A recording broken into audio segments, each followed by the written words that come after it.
ನಾನು ಫೇಲ್ ಆಗಿಬಿಟ್ಟೆ. ಅಯ್ಯೋ ಇಷ್ಟು ಜನ ಎಲ್ಲ ಪಾಸ್ ಆದ್ರು. ನಾವೆಂದು ಚಿಂತೆ ಮಾಡಿ ಪಾಸ್ ಆದ್ರೆ ನಗ್ತಿದ್ದೀವಿ ನಾವು. ಬೇರೆ ಹುಡುಗ ಪಾಸ್ ಆಗಿಬಿಟ್ಟ ಬೇರೆ ಕಾಲೇಜ್ ಹೋಗ ನಮ್ ಬಿಡ್ತಾರ ಇಂಥ ಆನಂದ ಐತಿ ಶಾಲ್ಯಾಗ.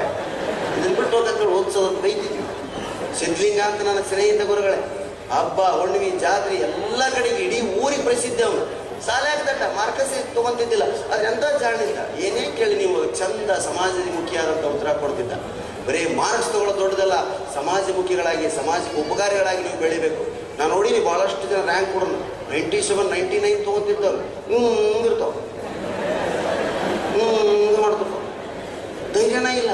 ಯಾರ ಜೊತೆ ಮಾತ್ರ ಇನ್ನೊಂದು 3-4 ಕೂಡ ಆಟೋಗ್ರಾಫ್ ಹಾಕ್ಸೋಣಕ್ಕೆ ಬಂದ್ರೆ ಆಗಲೇ ನೋಡಿದೆ ಅಂಕ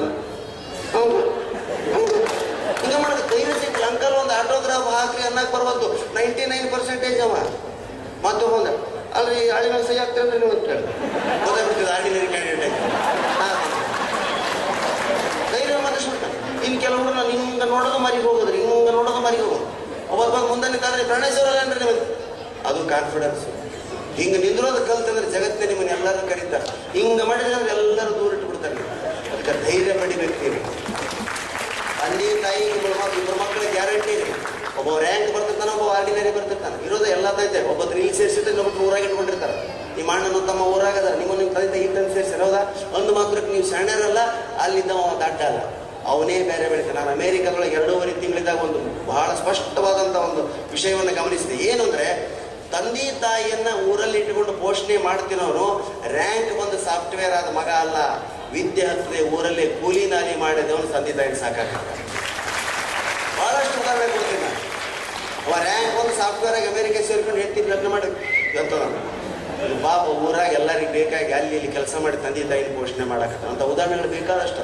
ಅದಕ್ಕೆ ಜೀವನಾನುಭವ ನಿಮಗೆ ಆಗ್ಬೇಕಾದ್ರೆ ಸಾಹಿತ್ಯವನ್ನು ಓದಬೇಕು, ನೀವು ಕಾವ್ಯವನ್ನು ಓದಬೇಕು. ನೀವು ದಯವಿಟ್ಟು ಬಿಡುವಿನ ವೇಳೆಯಲ್ಲಿ ಸಾಹಿತ್ಯ ಕಾವ್ಯ ಅನ್ನೋದ್ರಿ ಎಕ್ಸ್ಟ್ರಾ ಕರಿಕ್ಯುಲರ್ ಆಕ್ಟಿವಿಟೀಸ್. ಇಲ್ಲಿ ಬೇಕಾದಷ್ಟು ಜನ ಕರೆಸ್ತಾರೆ. ನಮ್ಮ ಆಳ್ವ ಬೇಕಾದಷ್ಟು ಕಲೆಗಳು ತೋರಿಸಿ ಇವತ್ತೆಲ್ಲ ಇಲ್ಲಿ ನಡೀತಿರ್ತಕ್ಕಂಥ ಈ 3-4 ದಿವಸ ನಡೀತಕ್ಕಂಥ ಎಲ್ಲ ಕಲೆಗಳು ಯಾವುವು ಶಾಲೆಗೆ ಸಂಬಂಧಪಟ್ಟಲ್ಲ, ಎಲ್ಲ ಹೊರಗಿನವೇ.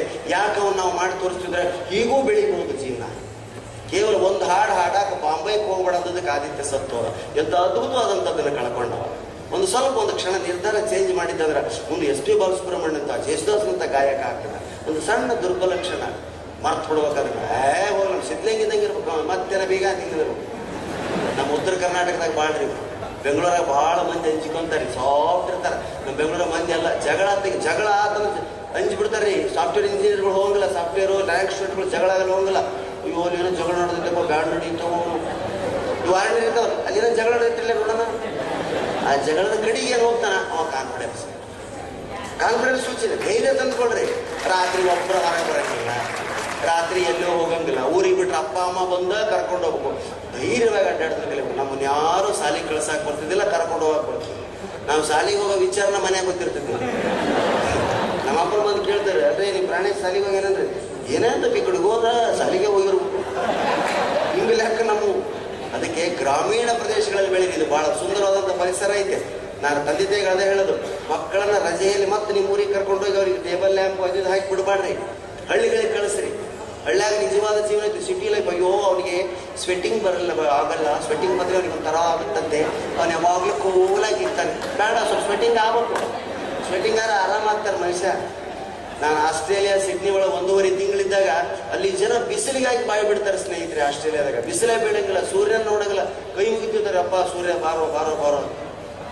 ಬೆವರು ಬರಲಾದ ಅವ್ರು ದೊಡ್ಡ ರೋಗ ಅಂದ್ರೆ ಸ್ಕಿನ್ ಕ್ಯಾನ್ಸರ್. ಆಸ್ಟ್ರೇಲಿಯಾ ಎಲ್ಲ ಆರೋಗ್ಯದಲ್ಲಿ 100-125 ವರ್ಷ ಇರ್ತಾರೆ. ಆದ್ರೆ ಸ್ಕಿನ್ ಸೂರ್ಯನ ಬೆಳಕಿಲ್ಲ ಅವ್ರಿಗೆ. ನಮ್ಮ ನೋಡ್ರಿ ದಳ ದಳ ದಳ ಹೆಂಗೆ ನೀರು ಇರ್ತಾವೆ. ಬೆವರು ಬಂದ್ರೆ ಮನುಷ್ಯ ಆರೋಗ್ಯ ಸ್ನೇಹಿತರೆ. ಅದಕ್ಕೆ ಫಾರಿನರ್ಸ್ ಬಂದು ಯಾಕೆ ನಮ್ಮ ಹಂಪಿ ಗೋವಾದಾಗ ಪಾಪ ಚಡ್ಡಿ ಮ್ಯಾಗ ಬಿದ್ದಿರ್ತಾರೆ, ಬಿಸಿಲು ಬಡಿಸ್ಕೋಬೇಕಂತ ಬಿದ್ದಿರ್ತಾವ ಪಾಪ. ಇವ್ರು ಅದು ಗೊತ್ತಿರೋದ ಅಂತ ಅವ್ರು ಸುತ್ತಿರ್ತಾರೆ. ಅವು ಸ್ಕಿನ್ಸ್ ಕ್ಯಾನ್ಸರ್ ಆಗೋದಂತ ಅವು ಬಿದ್ದಿರ್ತಾವ. ಈಗ ಅವ್ರು ನೋಡ್ಕೊಂತ ನೀವು ಗೌರ್ ಸುಡ್ಸ್ಕೊಂತ ನಿಮ್ಗೆ ಬಿಡಿಸೋದಕ್ಕೆ ನೀವು ಆಡ್ಯಾಡ ಹೆಂಗೈತೆ ನೋಡ್ರಿ ಲೋಕ.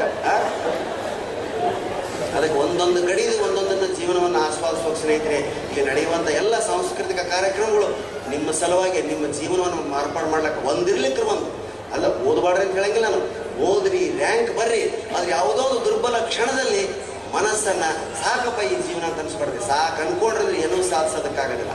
84 ವರ್ಷ ಅಂತ ನಮ್ಮ ಭೈರಪ್ಪ ಅವರಿಗೆ ಮೊನ್ನೆ ಅವ್ರು ಭೇಟಿಯಾಗ ಮೈಸೂರು ಮನೆಗೆ ಹೋಗಿದ್ದೆ. ಅವ್ರು ಮೆಕ್ಸಿಕೋಕ್ಕೆ ಹೋಗ್ಯಾರ, ರಷ್ಯಾಕ್ಕೆ ಹೋಗ್ಯಾರ.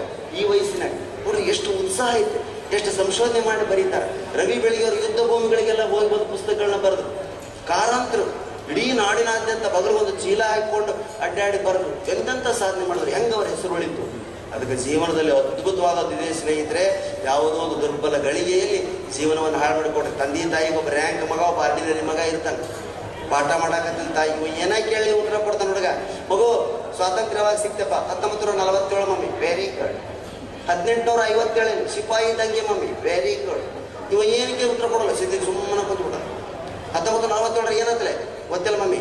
ಈಗ ಹೇಳಿದ್ದಲ್ಲ ತಮ್ಮ ಹೇಳು, ಸ್ವಾತಂತ್ರ್ಯ ಸಿಕ್ತು, ಎಷ್ಟು ಗಂಟೆಗೆ ಸಿಕ್ತು, ರ್ಯಾಂಕ್ ಹುಡುಗ ಗೊತ್ತಿಲ್ಲ. ಸಿದ್ಲಿಂಗ್ ಹೇಳಿದೆ, ಇವ ರಾತ್ರಿ 12 ಗಂಟೆಗೆ ಕೊಟ್ಟರು ನಮ್ಗೆ ಸ್ವಾತಂತ್ರ್ಯ. ರ್ಯಾಂಕ್ ಯಾಕೆ ಗೊತ್ತಿಲ್ಲ, 9 ಗಂಟೆ ಮಕ್ಕೊಂಡ್ಬಿಡ್ತಾನ.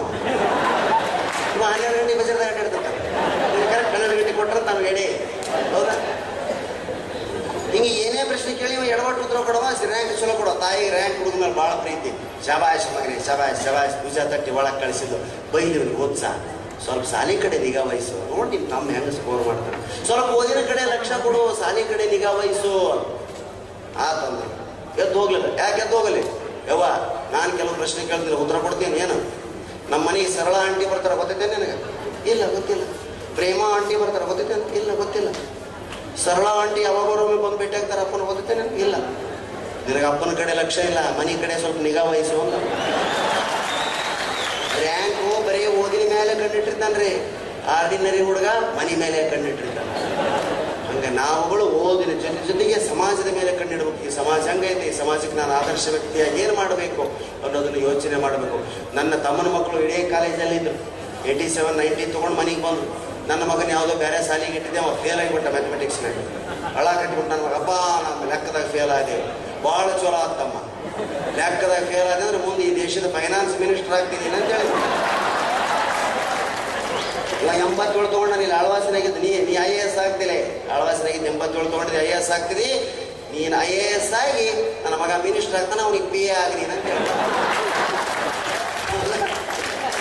ಅದಕ್ಕೆ 87 ತೊಗೊಂಡವ್ರು ಅನ್ಸ್ಬಾಡ್ರಿ, ಫೇಲ್ ಆದವರು ಅನ್ಸ್ಬಾಡ್ರಿ. ಜೀವನ ಅದ್ಭುತವಾದದ್ದಿದೆ ಸ್ನೇಹಿತರೆ.